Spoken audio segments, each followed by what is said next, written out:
Welcome to Shades of Brown. This highlights on the many issues affecting Africans and people of African descent. I'm your host, Ramato Adao Chikliye. Hello. How are you doing?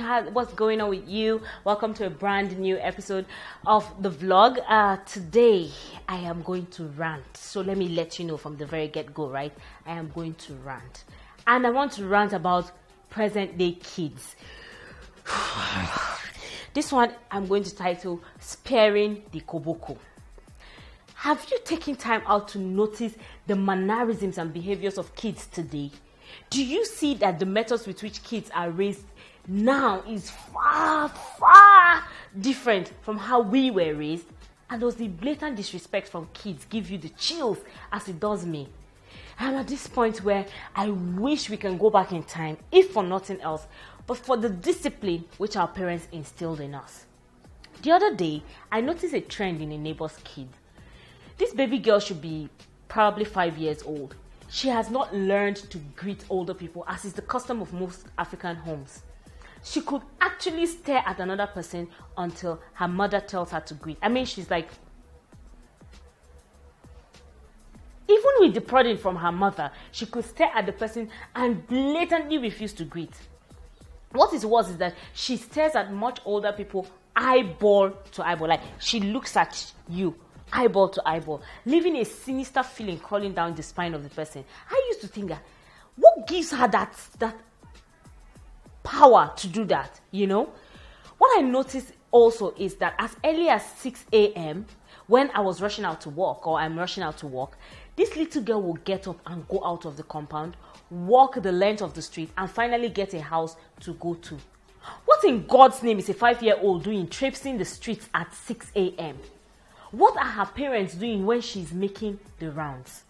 And in this northeastern region where girls are easy targets, why are the parents not worried about a baby girl walking up and down, walk about town, when no one can watch over her and protect her? It is so annoying that when you try to correct this girl, she puts on this quelling look that seems to say, what are you going to do about it, huh? The nerve! Even though some people might already feel sad at the story above, it gets worse. I was returning home one night when this kid saw me. He literally raised his torchlight, as it was quite dark, and flashed it directly in my face. Now, I deliberately assumed he made a mistake, so I didn't have to take off my shoes and beat the black of his skin. In my assumption, I hoped he would apologize, lower his flashlight, and show some iota of cautious behavior by probably greeting me and or asking for my handbag. I was too busy making these assumptions to actually think it might not go that way. When it dawned on me that he wouldn't do that was when the light remained in my face for more minutes than was respectfully necessary. I stopped in the middle of the street and gave him the look. Only then did he drop the flashlight, make a detour around me, and continue on his way to wherever he was heading. Now, this boy should be no more than 13 years. He started acting this way when I cautioned him on the use of curse words. And I had an issue with him before. He said something in Hausa. Let me digress a bit. Does it feel like curse words in our local dialects are dirtier than when spoken in English? Okay, let me come back. Anyway, that's a topic for another day. While I was passing one day, he said something in Hausa that was a curse word, that was nasty, that was wrong, even on an adult would have been perceived as really, really wrong. And I gave him a serious dressing down. From that day, I guess his hormones kicked in and he started acting up. I was tempted to hold him down and beat some sense into his skull. But I am pretty scared of the reciprocal treatment I will get from the police. So, I chalked it up, shook my head, squared my shoulders, and walked to my house. I wouldn't have bothered about writing this piece if another incident hadn't occurred. Called a girlfriend and asked that we go to the beauty shop. She got dressed, we headed out to our regular stylist. When we got there, the shop was full, but only one person stood out in my subconscious, a little girl. She had such a striking resemblance to our stylist that we couldn't help but ask if she was her daughter. Now you see, as long as we had been going there, we knew that she was married and had kids, but we had never met any of them. When she told us that was her daughter, we gushed a bit over her. I should have kept my gushing to myself. The about 7-year-old gave us this aloof look and went to sit in the corner. Hurt a bit, I asked what her problem was, and before her mom could respond, the little girl looked at me and said she didn't talk to strangers. I looked at my friend and we kind of shrugged. Secretly, I was proud that her mom was raising her with good principles, but I was worried that she was bold enough to tell us to our faces. As we got our beauty on, the stylist kept regaling us with stories that had us laughing and generally having fun. Somewhere in that line of fun conversation, the mother started talking about the seasonal Filipino telenovelas that she had watched. While that was my cue to shut up, little Miss Don't Talk to Strangers piped up and got into the conversation. She started talking of the telenovelas that were more interesting. Now, the silence from all the customers was probably because we would never have interrupted a conversation our mothers were having. The silence was awkward for a while until the mother broke it by asking her daughter about the one they watched the night before. My friend and I shared a look, and we saw the other ladies also sharing a look. The little girl went on, and after a while, we seemed to adjust to the fact that the little girl had been taught that she could join in on adult conversation. What jolted us back to reality was when one of the customers urged the little girl to stop combing her hair too frequently.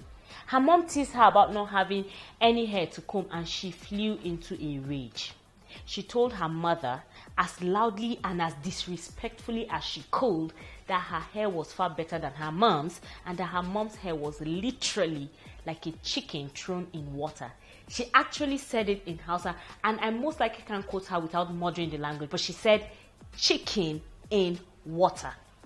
Anyway, one of the ladies shouted at her and told her to stop disrespecting her mother. That was joined by every other customer chipping in order to get the girl to quiet down. At this point, the mother was obviously embarrassed. The beauty shop felt awkward for a couple more minutes until the stylist, ever the raconteur, led the group back to normal beauty shop chit-chat.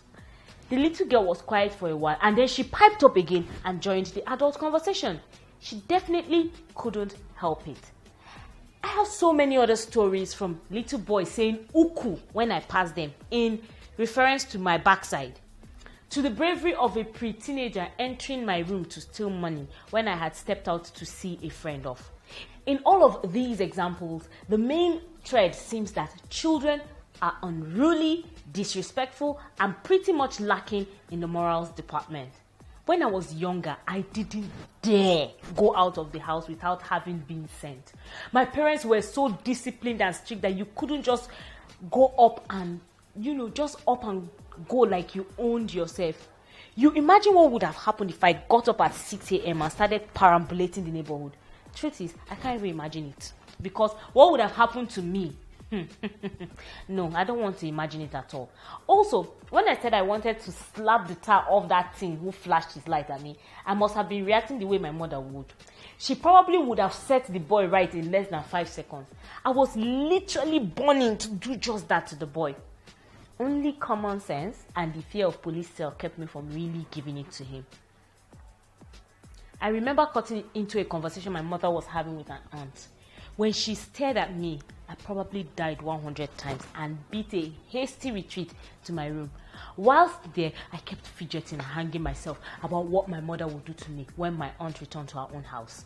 And trust my mother not to disappoint. She gave me a good knock, or what we call conk, in those days. And believe me, the stars I saw illuminated my brain to never cut into an older people's discussion. It is so bad that my bosses in the office had to tell me that as a media person, I had to know when to cut in during an interview with guests or, during our breakfast shows. Imagine me having a professor on the breakfast show who is probably in his 80s and trying to cut in when he's talking. It was like, it is hard though. It is even still hard to today, but I had to get an alter ego to be able to work effectively on that. The question that then begs to be asked is whether the parents of these kids see the blatant moral decadence of their kids. And if they do, what are they doing about it? Our parents were raised by strict parents and guardians. And when they finally got into the schooling system, they were trained to be disciplined individuals whose main goals was national development and advancement. Yet, with all this training and morally sound lessons, our parents are still enmeshed in corruption, greed, power tussles, and a dog-eat-dog attitude to the famed national cake. Our generation was also raised following strict lines, but you can hardly find a Nigerian youth anywhere between 21 and 40 who isn't scheming ways to eat the national cake, make advancements regardless of whom they trample on or hurt to get there, and are people who consume drugs and enjoy the fast life on the fast lane and all such craziness. If we were trained properly by our parents and the nation is still a mess, how much more will this nation be if these children are not properly trained? Would basic respect be stripped in public and shamed to the gory delight of all onlookers? Isn't it time parents looked inward and see what the problem is, and if possible, prefer solutions on how to train children? Until parents realize that failure in their children's character is a direct failure of the parents themselves, we will keep having unruly, disrespectful, morally corrupt children who will further, if not totally, destroy this nation that is already bursting at the seams because of corruption. If children cannot respect their parents, there is no guarantee that they will respect anyone in society in general. I am an advocate for discipline. A well-landed Koboko doesn't do any harm to any child if it is reciprocated with lessons on why the need for the Koboko in the first place. When kids know they could get punished by any Abdul, Kaliat or Nonso in the community, they are more willing to obey rules and regulations and not be found wanting in any way. Now that kids know that their parents can summon their personal hawks when they are touched, they have become literally a menace to society. It falls back to the parent to direct the path of their children, such that if they decide to follow their own paths, the parents can beat their chest and say that they trained their children right. I guess I'm done ranting, but this is a big problem and it needs to be changed. Thank you very much, TS, for doing this. I'm grateful for this. Again, I used my girl's house, Diane Debola. It's beautiful and I'm grateful for the opportunity to share with you. I hope you can pick up something from this and correct a child, your child, if possible. I'll be talking to you next week. Bye. That's all for this week. Subscribe to the channel for more of Shades of Brown. You can also subscribe to my YouTube channel at www.youtube.com/Ochekliye Ramatoada. I'm on Facebook at Ochekliye Ramatoada, on Twitter at Remimah, that is at RAMIMAH, and on Instagram at Miss_Remimah. You can also follow my blog at www.shadesofbrownnigeria.blogspot.com. For inquiries, mail me at ochekliyeramatoada@gmail.com or ramatoadaochekliye@yahoo.com. Talk to you next time. Bye.